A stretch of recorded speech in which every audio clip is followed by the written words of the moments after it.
اندر جو ہوا چلتی ہے یہ ہوا کس نے پیدا کی؟ اس کائنات کے اندر یہ جتنے بھی حشرات الارض ہیں یہ سب کس نے پیدا کیے ہیں؟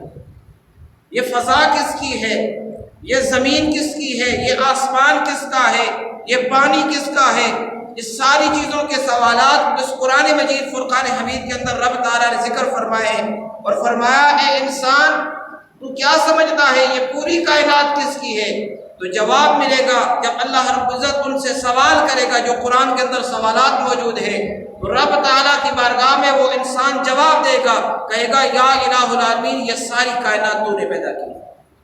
تو رب فرمائے گا جب ساری کائنات میں نے پیدا کی ہے، یہ ساری کائنات میری ہے، تو پھر میں ہوا کو حکم دے کر وہ جو اس میں دھوڑ شامل ہوئی ہے اس کو میں واپس بھی لا سکتا ہوں۔ کسی جانور میں جو چیزیں کھا لی ہیں اسے میں واپس بھی کر سکتا ہوں۔ جب اس انسان کا کچھ بھی نہیں تھا تو میں نے اس انسان کو پیدا کر دیا، اب جب وہ چیزیں نشانات موجود ہیں ان نشانات پر دوبارہ پیدا کرنا یہ میرے لیے مشکل نہیں ہے۔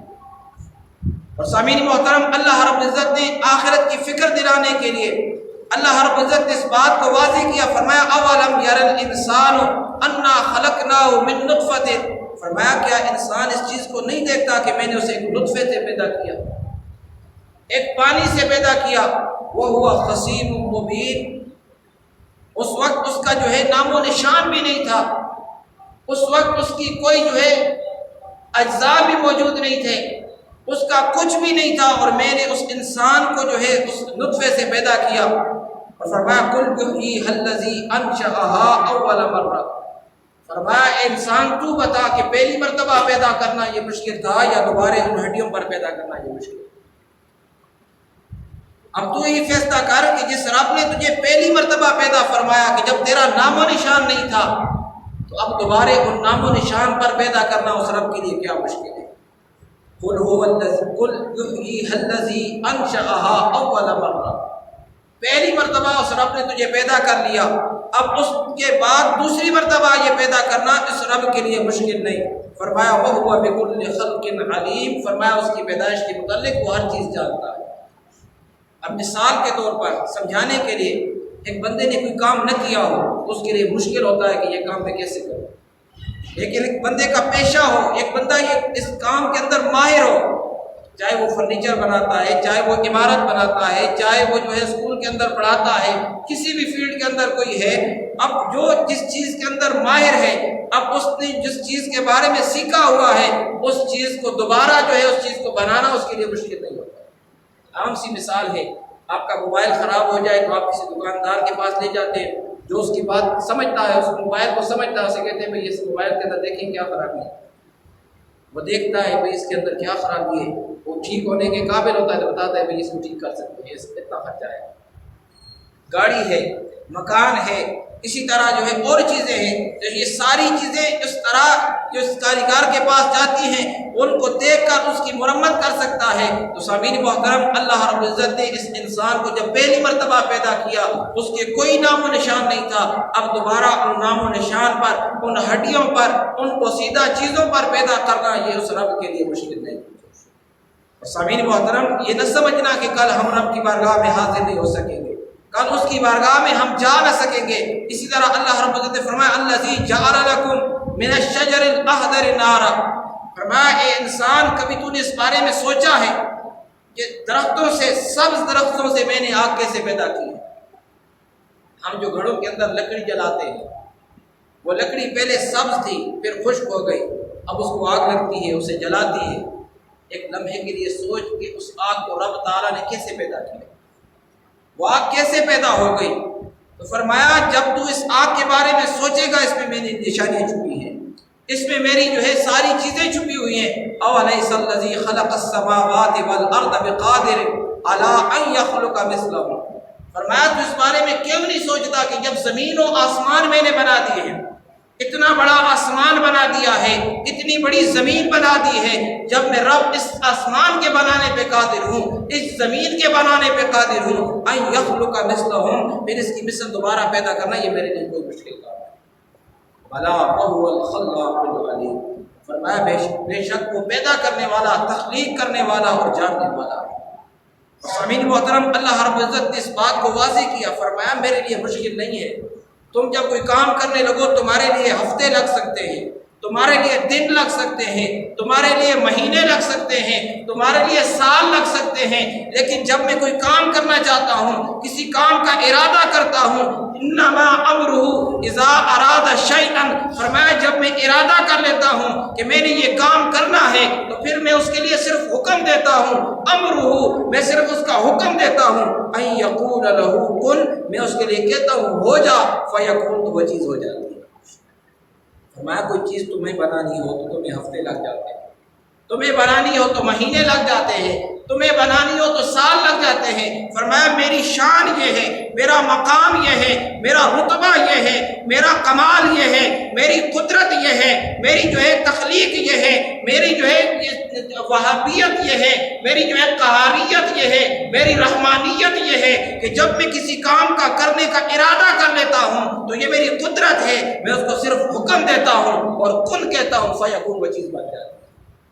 وہ لمحے نہیں لگتے، وہ ہفتے نہیں لگتے، وہ مہینے نہیں لگتے۔ کہا یہ تمہارے لیے مشکل ہوگا۔ پھر اللہ رب العزت نے انسان کو سمجھانے کے لیے، انسان کو جھنجھوڑنے کے لیے، انسان کو آخرت کی فکر دلانے کے لیے رب تعالیٰ نے مثالیں پیش کی ہیں، اور رب تعالیٰ نے اپنی لاریب کتاب میں فرمایا اے انسان اگر تو اس بارے میں سوچنا چاہتا ہے، فرمایا اَأَنْتُمْ تَزْرَعُونَهُ أَمْ نَحْنُ الزَّارِعُونَ، فرمایا جب تم زمین کے اوپر دانہ پھینکتے ہو،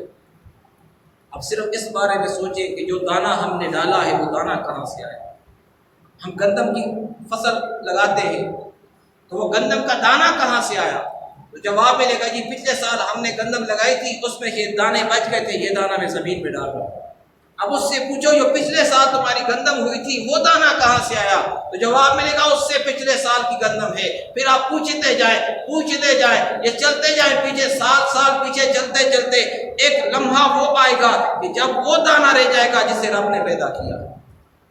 اب اس سے پوچھیں وہ دانہ جسے رب نے پیدا کیا وہ کہاں سے آیا؟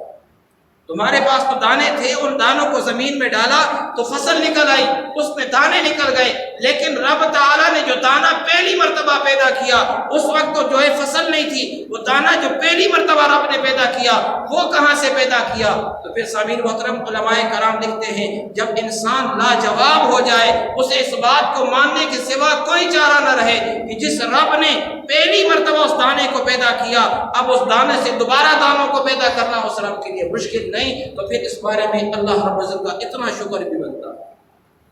اور علماء کرام لکھتے ہیں وہ جو ایک دانہ جس کی تحقیق کے ہم نے سالوں لگا دیے، اس ایک دانے کے پیچھے چلتے چلتے جب اس ایک دانے پر پہنچے جسے رب نے اپنی قدرت سے پیدا کیا تھا، تو جتنی جو ہے وہ لڑیوں سے گزرتا آیا، جتنی وہ زنجیر بنتی گئی، جتنے اسٹیپ اس کے گزرتے گئے، جتنے وہ جو ہے سیڑھیاں ہم اس کے اوپر چڑھتے گئے، جتنے درجات کے اوپر چڑھتے گئے، تو علماء کرام لکھتے ہیں ہر درجے کے اوپر، ہر سال کے اوپر، ہر مرتبے کے اوپر، ہر مقام کے اوپر ایک مرتبہ شکر ادا کرتے جائیں تو کروڑوں اربوں مرتبہ ایک دانے کا شکر ادا کرنا پڑتا ہے۔ اب ایک لمحے کے لیے سوچیں، ایک دانے پر جب ہمیں کروڑوں مرتبہ شکر ادا کرنا پڑتا ہے، لاکھوں مرتبہ شکر ادا کرنا پڑتا ہے، اربوں مرتبہ ایک دانے کا شکر ادا کرنا پڑتا ہے، پھر اب اس طرف آئیں کہ ایک دانہ جو جب ملتا ہے اس سے آٹا بنتا ہے تو کتنے دانوں کا ایک لقمہ بنتا ہے۔ ایک دانے سے تو لقمہ نہیں بن سکتا، گندم کا ایک دانہ اس سے اگر آٹا بنا لے تو اس کا لقمہ نہیں بن سکتا۔ 10 دانے ملائیں گے، 20 دانے ملائیں گے، 60 دانے ملائیں گے، 100 دانے ملائیں گے تو اس سے جا کر ایک لقمہ تیار ہوگا۔ اب ایک دانے پر جب اربوں مرتبہ شکر ادا کرنا پڑے گا تو جب 100 دانوں کا ایک لقمہ کھا لیا ہے تو اب اندازہ لگائیں اس پہ رب کا کتنا شکر ادا کرنا پڑے گا۔ تو رب تعالیٰ نے فرمایا اَأَنْتُمْ تَزْرَعُونَهُ أَمْ نَحْنُ الزَّارِعُونَ، فرمایا جو دانہ تم نے کھیتی میں ڈالا تھا اب یہ بتا کہ وہ دانہ کھیتی سے تو نے نکالا یا میرے رب نے نکالا؟ ہم نے تو کھیتی میں دانہ ڈال دیا تھا، زمین کے اندر ہم نے دانہ پھینک دیا تھا، ہل چلا دیا تھا، پانی لگا دیا تھا، ہم نے کھاد لگا دی تھی، لیکن اس رب نے اس اندھیری کے اندر، اس زمین کے سینے کے اندر اس دانے سے کومپل بنائی، پھر وہاں سے شاخ نکلی، پھر وہاں سے بڑا جڑیں بنی، اس کا تنا بنا، پھر اس کے اوپر اس کی جو ہے گوشے لگے، گوشوں کے اوپر پھر دانے بنے، پھر دانوں کے اندر وہ موتی جیسے دانے تیار ہوئے، حتیٰ کہ رب تعالیٰ نے اس کو اتنے عرصہ لگا دیا، 6 مہینے لگے، 5 مہینے لگے، جا کر فصل تیار ہوئی۔ ایک دانے کے لیے 6 مہینے لگ گئے۔ اب ایک دانے پر جب اربوں مرتبہ شکر ادا کرنا ہے تو جتنا وقت گزرا ہے، ہر سیکنڈ کے بدلے میں اگر ایک ایک جو ہے رب کا شکر ادا کریں، پھر اندازہ لگائیں 6 مہینوں میں کتنے سیکنڈ گزر گئے ایک دانے۔ فرمایا انتم تزرعونہ ام نحن الزارعون، یہ بتا کہ دانا جو ہے تو نے زمین میں ڈالا تھا اسے تو نے اگایا ہے یا رب میرے رب نے اگایا ہے؟ وہ زراعت وہ تو نے کی ہے یا وہ زراعت میں نے کی ہے؟ ذرا بتا تو صحیح۔ لو نشاء لجعلناہ حطاما، فرمایا اگر ہم چاہتے اس دانے کو ہم بھوسا بنا دیتے، وہ دانا زمین کے اندر ضائع ہو جاتا، یا وہ فصل تیار ہوتی، فصل تیار ہونے کے بعد اس میں بیج نہ لگتا، وہ صرف جو ہے لکڑیاں ہوتی، صرف وہ گھاس ہوتا، صرف گھاس بن جاتا، یا صرف وہ ضائع ہی ہو جاتا۔ فظلتم تفکہون، تو فرمایا تم سوچنے میں لگ جاتے۔ اب ایسے کئی مرتبہ ایسے ہوتا ہے جب ہم دانہ زمین پہ لگاتے ہیں، بارش نہیں ہوتی، دیکھتے ہیں بھئی دانہ نہیں نکلا ہے، داڑ پڑ گیا ہے، یہ دوبارہ ہل چلاؤ، دوبارہ جو ہے دانہ لگتا ہے، پھر فصل نکلتی ہے، پھر کیا ہوتا ہے یہ ہوا چلی، فصل جو ہے خراب ہو گئی، اب کیا ہوگا؟ لوگ کہتے ہیں بھئی فصل ضائع ہو گئی، اس میں دانہ نہیں بنا، اس کے اندر دانہ نہیں بنا، بالکل باریک ہوتی ہیں، اس کا کوئی فائدہ نہیں، نہ آٹا بن سکتا ہے، نہ کوئی اور فائدے میں نہ کھا سکتے ہیں، یہ بالکل بیکار ہو گئی ہے۔ تو رب تعالیٰ نے فرمایا لو نشاء لجعلناہ حطاما، اگر اس میں ہم گھاس بنا دیں، اس دانے کو ہم ضائع کر دیں، فظلتم تفکہون، تو پھر فرمایا تم باتیں صرف کرتے رہو، تم باتیں کرو گے کہ یہ کیا ہو گیا، انا لمغرمون، ہم تو نقصان کے اندر آ گئے،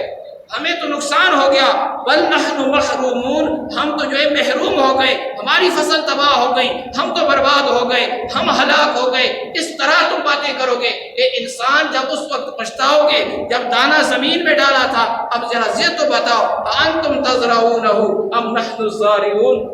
کیا وہ دانہ تم نے پیدا کیا تھا یا میرے رب نے پیدا کیا تھا؟ پھر رب تعالیٰ نے آگے فرمایا افرأیتم الماء الذی تشربون، فرمایا اس پانی کو دیکھو جو تم پیتے ہو، اس پانی کی طرف آؤ جس پانی کو پیتے ہو، انتم انزلتموہ من المزن ام نحن المنزلون، فرمایا یہ بتاؤ کہ اس پانی کو تم نازل کرتے ہو یا میرا رب نازل کرتا ہو۔ اے انسان ایک لمحے کے لیے سوچ کہ جو ہم پانی پیتے ہیں یہ پانی کہاں سے آتا ہے، یہ بادل کہاں سے بنتے ہیں؟ اگر آپ سائنس سے جا کے معلومات کریں تو سائنس کہتی ہے بھائی جب دھوپ پڑتی ہے تو پانی سے بخارات بنتے ہیں، ان بخارات سے جو ہے بادل بنتا ہے، بادل پھر اوپر کی طرف اڑتا ہے، جب ٹھنڈا ہوتا ہے پھر اس سے بارش برستی ہے۔ تو سامعین محترم رب تعالیٰ فرماتا ہے اے انسان اس بارے میں ایک لمحے کے لیے سوچ، انتم انزلتموہ من المزن ام نحن المنزلون، فرمایا بتا یہ بارش جو نازل ہوتی ہے، یہ بارش جو برستی ہے، اس بارش کو بادلوں سے کون برساتا ہے؟ اور فرمایا اس میں سے جو پانی برستا ہے وہ میٹھا ہوتا ہے۔ لو نشاء جعلناہ اجاجا، پھر اگر ہم اس میں سے کھارا پانی پیدا کر دیں، وہ جو بارش برستی ہے وہ پانی کھارا ہو جائے، وہ پانی جو ہے ہلاک کرنے والا ہو، وہ پانی جلانے والا ہو، کسی کام کا نہ ہو، تو بتا تو کیا کر سکتا ہے؟ لو نشاء جعلناہ اجاجا، فرمایا اگر اس پانی کو جو بارش برستی ہے یا زمین سے جو پانی نکلتا ہے، اگر ہم اس پانی کو کھارا بنا دیں، اگر اس پانی کو جو ہے اتنا جو ہے ہلاک کرنے والا بنا دیں کہ نہ اس سے فصل ہو سکتی ہو، نہ اسے تم پی سکتے ہو، نہ اس سے کوئی چیز اگا سکتے ہو، نہ کوئی چیز دھو سکتے ہو، اس طرح کا پانی ہم نکال دیں، لو نشاء جعلناہ اجاجا، فرمایا اگر ہم اس پانی کو اس قابل بنا دیں کہ وہ تمہاری کسی کام کا نہ ہو، تو فرمایا پھر بتاؤ تم کیا کر سکتے ہو؟ فلولا تشکرون، فرمایا پھر میرا شکر کیوں نہیں ادا کرتے؟ ایک لمحے کے لیے سوچیں، اپنے اس معاشرے کے، اس محلے کے اندر، اس گاؤں کے اندر دیکھیں، اب اوپر جو پانی کا ٹیوبویل لگا تھا پہلے اس کا پانی میٹھا تھا، اب کھارا ہو گیا۔ ایک لمحے کے لیے سوچیں یہ کھارا کیوں ہو گیا؟ کیا ہم نے اس پانی پر شکر ادا کیا؟ تو جواب ملتا ہے ہم نے شکر ادا نہیں کیا۔ تو رب تعالیٰ نے فرمایا لو نشاء جعلناہ اجاجا فلولا تشکرون، اگر تم شکر ادا نہیں کرو گے تو تمہارے میٹھے پانی کو ہم کھارا کر دیں گے۔ اب سامعین محترم اس طرف آئیں، اب ہمارے علاقوں کے اندر، ہمارے اس محلوں کے اندر اب ٹیوب ویل لگا ہے۔ بعض ایسے گھر ہیں جن کے پاس پینے کا پانی نہیں ہے، ان کے لیے بڑا مشکل ہوتا ہے۔ اکثر یہاں پہ آتے ہیں مسجد سے جو ہے پانی بھر کے لے کے جاتے ہیں پینے کے لیے، مسجد سے بھر کے لے کے جاتے ہیں، پانی نہیں ہے، اب کیا کریں؟ گھر کے اندر اتنی طاقت نہیں ہے کہ خوہ بنا سکیں اور کروا سکیں، تو مسجد سے پانی لے کے جاتے ہیں۔ اب جن کے پاس گھر کے اندر خوہ بھی ہے یا گھر کے اندر انہوں نے نلکا لگا لیا ہے، ٹیوب ویل کا پانی آتا ہے بغیر حساب کے، بغیر کسی جو ہے اس کے بل کے، بغیر کسی فیس کے وہ پانی مل رہا ہے، ایک لمحے کے لیے سوچیں ہم اس پر کتنا رب کا شکر ادا کریں۔ رب تعالیٰ نے تو فرما دیا لو نشاء جعلناہ اجاجا فلولا تشکرون، اگر تم میرا شکر نہیں ادا کرو گے تو تمہارے میٹھے پانی کو بھی میں کھارا کر دوں۔ اب اکثر گاؤں کے اندر ایسی جگہ ہیں جہاں پہ لوگ کہتے ہیں کہ یہ ہمارے کنویں کا پانی نیچے چلا گیا، کیونکہ ہم شکر ادا نہیں کرتے۔ پانی کے ایک ایک قطرے کا حساب دینا پڑے گا۔ اس وقت کیا کہو گے کہ جن کے گھروں کے اندر وہ نل تو لگا لیا لیکن اس کو بند نہیں کرتے، وہ چل رہا ہے، بس پانی آ رہا ہے، آدھا گھنٹہ آ رہا ہے تو وہ چل رہا ہے، نالی کے اندر ضائع ہو رہا ہے، باہر جو ہے نکل رہا ہے، کسی کا راستہ بند ہوتا ہے تو ہونے دو، کسی کے کپڑے خراب ہوتے ہیں تو ہونے دو، بھئی میرا کیا کام، میں نے لگایا ہے، پانی لگ گیا ہے، اب میں نے استعمال کا بھر لیا ہے، اور کا میں کیا کروں؟ اگر تجھے استعمال کا تو نے اپنا پانی بھر دیا تو باقی بند کر دے، کسی اور کے کام آ جائے تاکہ ضائع نہ ہو۔ اگر ضائع ہوگا تو اس کا نقصان یہ ہوگا کہ پھر ایک بندے کو نہیں، دو بندے کو نہیں، تین بندوں کو نہیں، ایک محلے کا نہیں بلکہ پورے علاقے کا پانی ختم ہو جائے گا۔ کیونکہ جب شکر ادا نہیں کرو گے تو خود قرآن میں رب تعالیٰ نے فرمایا لَإِن شَكَرْتُمْ لَأَزِيدَنَّكُمْ، فرمایا اگر تم شکر ادا کرو گے تو اور زیادہ عطا فرمائیں گے، وَلَئِن كَفَرْتُمْ إِنَّ عَذَابِي لَشَدِيدٌ، اور فرمایا اگر تم میرا شکر ادا نہیں کرو گے تو ہم تمہیں عذاب کے اندر مبتلا کر دیں گے۔ پھر قرآن مجید فرقان حمید میں رب تعالیٰ نے فرمایا وَلَا تُسْرِفُوا كُلُوا وَاشْرَبُوا وَلَا تُسْرِفُوا، فرمایا کھاؤ اور پیو اور اسراف نہ کرو، ضائع نہ کرو، انہو لا یحب المسرفین، اللہ رب العزت ضائع کرنے والوں کو پسند نہیں فرماتا۔ تو رب تعالیٰ نے فرمایا جو ضائع کر رہے ہیں، شکر ادا نہیں کر رہے ہیں کہ ہمیں اتنی اللہ کی بہترین نعمت ملی ہے۔ آپ دیکھیں تو صحیح چولستان کے اندر جو جن لوگوں کے پاس پانی نہیں ہے وہ پانی کی وجہ سے مر رہے ہیں، جانور مر رہے ہیں، پرندے مر رہے ہیں کہ ان کے پاس پینے کے لیے پانی نہیں ہے، اور ہمارے پاس پانی ہے ہمیں قدر نہیں، ہمیں اس کی قدر نہیں ہے۔ آپ محلوں کے اندر جا کے دیکھیں، گلیوں کے اندر جا کے دیکھیں، وہ پانی بہہ رہا ہے، ہمیں قدر ہی نہیں ہے، احساس ہی نہیں ہے۔ اور خود رب تعالیٰ نے فرمایا لو نشاء جعلناہ اجاجا فلولا تشکرون، فرمایا کہ اس میٹھے پانی کو ہم کھارا کر دیں، اس کو نقصان والا کر دیں، فرمایا کہ تم میرا شکر ادا نہیں کرتے۔ فرمایا افرأیتم النار التی تورون، فرمایا اس آگ کے بارے میں ذرا دیکھو کہ جس کو تم جلاتے ہو، جس سے کھانے بناتے ہو، جس آگ سے تم جو ہے حرارت حاصل کرتے ہو، جس آگ سے تم فائدے لیتے ہو، انتم انشأتم شجرتہا، جس آگ کے لیے تم لکڑیاں جلاتے ہو، درختوں کو جلاتے ہو، آگ پیدا کرتے ہو، ام نحن المنشئون، ان درختوں کو کس نے پیدا کیا؟ ہم لکڑی سے آگ جلاتے ہیں، گیس سے آگ جلاتے ہیں، پیٹرول سے آگ جلاتے ہیں، مٹی کے تیل سے آگ جلاتے ہیں۔ ایک لمحے کے لیے سوچیں کہ رب تعالیٰ نے جو چیزیں پیدا کی ہیں اگر یہ چیزیں نہ ہوتی ہم کس سے آگ جلاتے؟ رب تعالیٰ یہ چیزیں پیدا نہ کرتا تو پھر ہمارا کیا بنتا؟ تو فرمایا یہ ساری چیزیں انسان ذرا سوچ تو صحیح کس لیے بنی ہیں؟ نحن جعلناہا تذکرۃ، فرمایا ہم نے اس کا ذکر اس لیے کیا ہے یہ سارا کچھ ہم نے تیرے لیے پیدا کیا ہے۔ وَالَّذِي خَلَقَ لَكُم مَّا فِي الْأَرْضِ جَمِيعًا، جو کچھ بھی زمین کے اندر ہے اے انسان ہم نے تیرے لیے پیدا کیا ہے۔ اب یہ سارا کچھ ہمارے لیے، پانی بھی ہمارے لیے ہے، آگ بھی ہمارے لیے ہے، یہ جو زراعت میں سے فصل نکلتی ہے، یہ بیج نکلتے ہیں، یہ فصلیں بھی ہمارے لیے ہیں، یہ پھل بھی ہمارے لیے ہے، یہ سورج کا نکلنا بھی ہمارے لیے ہے، چاند کا نکلنا بھی ہمارے لیے ہے، دن اور رات بھی ہمارے لیے ہے، یہ زمین بھی ہمارے لیے ہے، آسمان بھی ہمارے لیے ہے، یہ بادل بھی ہمارے لیے ہیں، یہ دنیا کے اندر جتنے بھی جانور ہیں جن سے ہم نفع اٹھاتے ہیں یہ جانور بھی ہمارے لیے ہیں۔ قرآن مجید فرقان حمید میں رب تعالیٰ نے فرمایا وَإِنَّ لَكُمْ فِي الْأَنْعَامِ لَعِبْرَةً، تمہارے لیے جانوروں کے اندر نشانیاں ہیں۔ جانوروں کے اندر کیا نشانیاں ہیں؟ رب نے فرمایا نُسْقِيكُم مِّنْهَا، فرمایا اس میں سے جو تم پیتے ہو، مِن بَيْنِ فَرْثٍ وَدَمٍ لَبَنًا خَالِصًا، فرمایا جو تم دودھ پیتے ہو، اس دودھ کے بارے میں کبھی سوچو تو صحیح کہ دودھ کہاں سے آتا ہے؟ اس جانور کے پیٹ کے اندر سے دودھ آتا ہے، اور جہاں سے دودھ نکلتا ہے وہاں گوبر بھی پڑا ہے، اور وہاں پر خون بھی ہے، ان خون اور جو ہے خون اور اس جو ہے گوبر کے درمیان سے رب تعالیٰ نے دودھ کو نکالا ہے. اور رب تعالیٰ نے فرمایا جو دودھ ہم نے پیدا کیا ہے اس دودھ کے اندر نہ تمہیں گوبر کی جو ہے بدبو آئے گی، گوبر کی بدبو اس دودھ کے اندر نہیں آئے گی، اور خون کا رنگ جو ہے اس دودھ کے اندر نہیں ہوگا. آپ دیکھیں خون کا رنگ الگ ہے، گوبر کا رنگ الگ ہے، اس کی جو ہے بدبو الگ ہے، خون کا جو ہے خوشبو اس کی الگ ہے، لیکن دودھ جو ہے جو ان کے درمیان سے نکلتا ہے اب ذرا دیکھیں تو ذائقہ بھی اس کا الگ ہے، اس کا رنگ بھی الگ ہے. رب تعالیٰ نے فرمایا اے انسان ایک لمحے کے لیے سوچ کہ ہم نے جانور کے پیٹ میں سے گوبر اور اس کے خون میں سے تمہارے لیے دودھ نکالا ہے جسے تم پیتے ہو. اس جانور سے تم نفع حاصل کرتے ہو، اس کی اون سے تم لباس بناتے ہو، اس کے جسم سے جو ہے اس کی غذائیت حاصل کرتے ہو، اسے کھاتے ہو. اے انسان یہ ساری چیزیں میں نے تمہارے لیے پیدا کی ہیں. ایک لمحے کے لیے سوچ یہ سب کچھ جو ہمارے لیے ہے پھر ہم کس لیے؟ قرآن سے جب ہم نے پوچھا ہے قرآن تو بتا کہ یہ ساری کائنات رب تعالیٰ نے انسان کے لیے پیدا کی ہے تو انسان کس لیے پیدا کیا ہے؟ رب تعالیٰ کی قرآن نے جواب دیا وما خلقت الجن والانس الا لیعبدون. فرمایا اللہ رب العزت نے انسان اور جنوں کو اپنی عبادت کے لیے پیدا کیا.